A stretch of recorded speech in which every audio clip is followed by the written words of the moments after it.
بسم الله الرحمن الرحيم.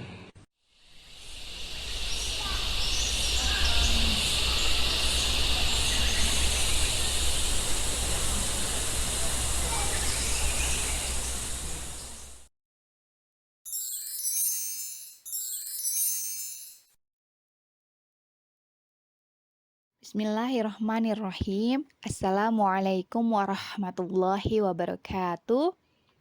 Anak-anak umum kelas 10, Ikhwan dan Akhwat, apa kabarnya?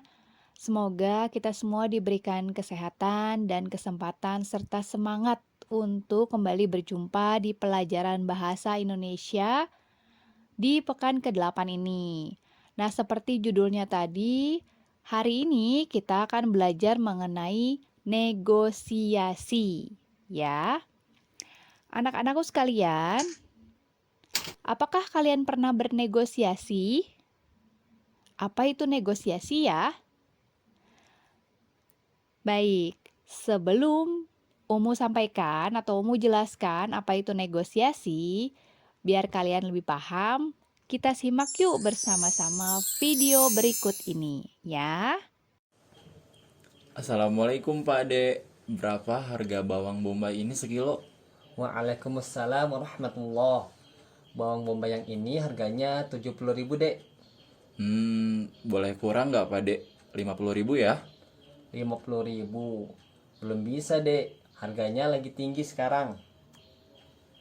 Bagaimana kalau 60.000? Saya mau beli banyak Pak Ade. 65 dek ya.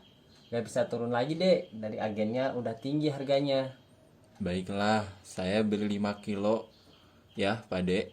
Siap, semuanya jadi 325.000 ya dek. Iya, terima kasih ya Pak Ade. Jazakallahu khair. Alhamdulillah, fajazakallahu khair dek.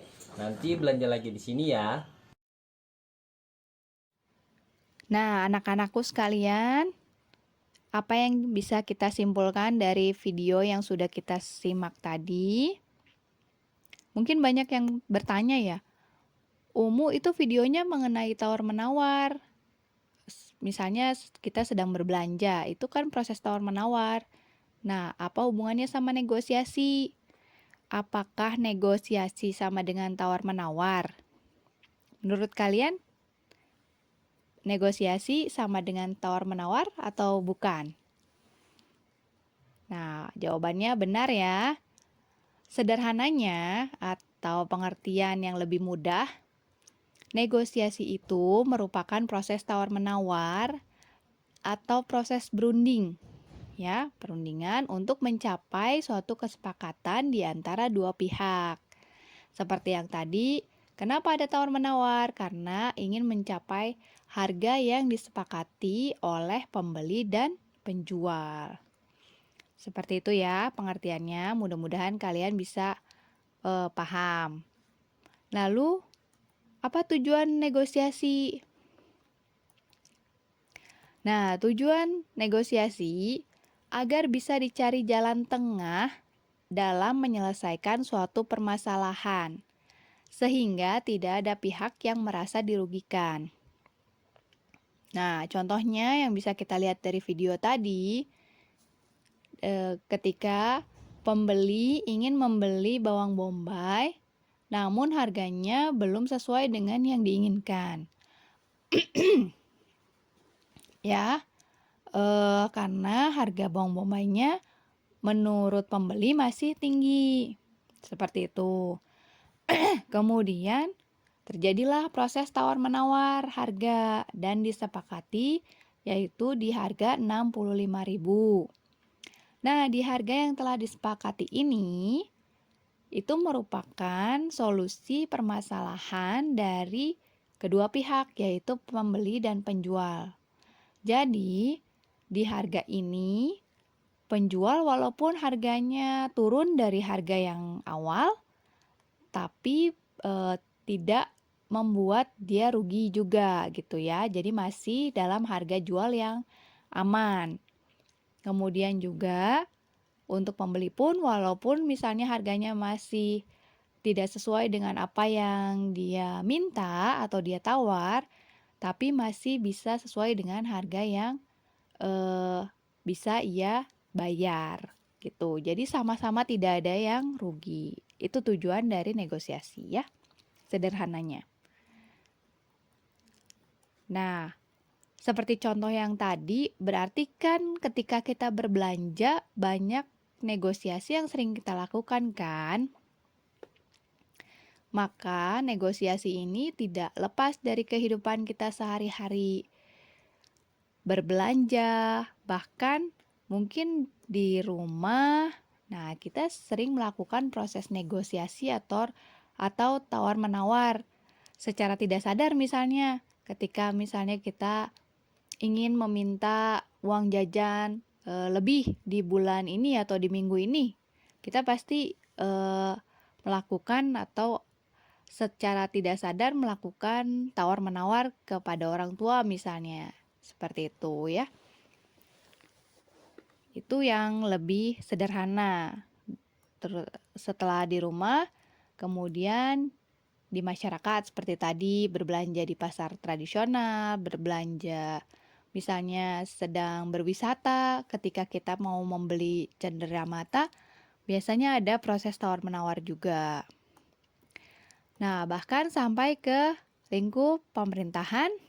Nah, di situ banyak sekali proses negosiasi sampai pula pada antar negara ya. Jadi diplomasi antar negara itu juga merupakan proses negosiasi ya, karena mungkin kebijakan negara yang satu dengan yang lain berbeda dan saling memiliki dampak. Nah, biasanya ada juga proses negosiasi di situ. Mudah-mudahan paham ya tentang proses negosiasi. Nah, kita masuk ke lalu apa itu teks negosiasi? Teks negosiasi adalah teks yang berisi percakapan atau dialog mengenai proses tawar-menawar hingga mencapai suatu kesepakatan untuk solusi dari sebuah masalah. Nah, jadi yang disepakati tadi itu merupakan solusi dari sebuah masalah. Masalahnya apa? Yang tadi mungkin perbedaan keinginan atau permintaan dari pihak yang satu dengan pihak yang lain. Nah, bagaimana sih struktur teks negosiasi? Yang pertama ada orientasi. Nah, di orientasi ini biasanya disampaikan kalimat pembuka atau ucapan salam. Seperti tadi bisa di video, Assalamualaikum Pak D. Nah, itu merupakan struktur bagian orientasi. Kemudian yang kedua permintaan. Nah, di sini biasanya menyebutkan satu pihak menyebutkan permintaan atau barang apa yang ia inginkan. Nah, seperti itu, apa hal yang ia inginkan. Nah, biasanya diajukan di bagian permintaan.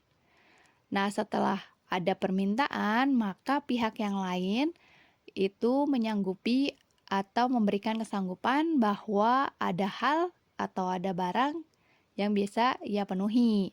Seperti itu ya. Contohnya misalnya di video tadi ada bawang bombay, ada, tapi harganya 70.000. Nah, itu pemenuhan.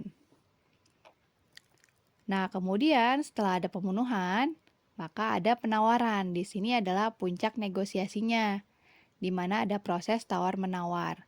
Kenapa? Yang tadi misalnya di contoh, bawang bombaynya ada banyak, tapi harganya belum sesuai dengan keinginan pembeli. Maka terjadilah proses tawar-menawar harganya. Nah, ketika tawar-menawar berlangsung, akhirnya akan ada hal atau ada harga yang disepakati. Nah, itu merupakan persetujuan. Persetujuan ini adalah akad dari pembeli juga penjual ya, atau kedua belah pihak. Nah, setelah ada persetujuan, maka akan ada pembelian ya. Nah, pembelian di sini seperti tadi, baik di harga 65.000, oke, saya akan beli 5 kilo. Nah, itu merupakan kalimat di bagian pembelian. Nah, setelah pembelian terakhir ada penutup. Nah, ketika sudah deal, sudah selesai pembelian dengan harga yang disepakati, maka ada penutup, yaitu biasanya ucapan terima kasih ya, ucapan salam kembali, ataupun contoh di video tadi dengan tambahan nanti belanja lagi di sini ya. Nah, seperti itu ya. Itu merupakan penutup. Nah, ini merupakan struktur teks negosiasi yang berupa dialog atau percakapan. Nah, jazakumullahu khairan katsiron. Mungkin itu saja materi untuk hari ini. Pekan depan kita akan bahas ciri-ciri dan kaidah kebahasaan dari teks negosiasi. Ya, mudah-mudahan sampai sini kalian bisa paham mengenai apa itu negosiasi. Nah, sebelum kita tutup, ada kuis dulu nih. Umu akan memberikan satu video lagi, ya, dimana kalau di agama kita pun ya, di Islam, itu untuk proses jual beli, ya, ataupun proses tawar-menawar, itu dibahas secara detail. Kenapa? Karena kita harus hati-hati dalam bermuamalah gitu. Jadi bagaimana proses tawar-menawar itu tidak bisa sembarangan ya. Jadi harus ada hukum-hukumnya, harus ada aturan-aturannya juga. Seperti itu. Jadi apa yang kita lakukan dalam proses jual beli semua halal untuk kita. Nah, baik, di dalam kuis ini nanti akan Umu berikan video lagi mengenai proses atau akad jual beli. Silahkan dijawab, menurut kalian apakah di video ini boleh atau tidak ya akad jual beli atau proses jual belinya atau proses tawar menawarnya? Seperti itu. Kemudian apa alasannya? Silahkan kirimkan jawabannya ke Umu. Ditunggu sampai jam 8 nanti malam. Kirimkan jawaban melalui pesan singkat ya, pesan tulis atau misalnya voice note boleh. Ditunggu sampai jam 8 malam langsung ke nomor WA Umu. Itu saja mungkin, jangan lupa disimak videonya. Jazakumullahu khairan katsiran. Assalamualaikum warahmatullahi wabarakatuh.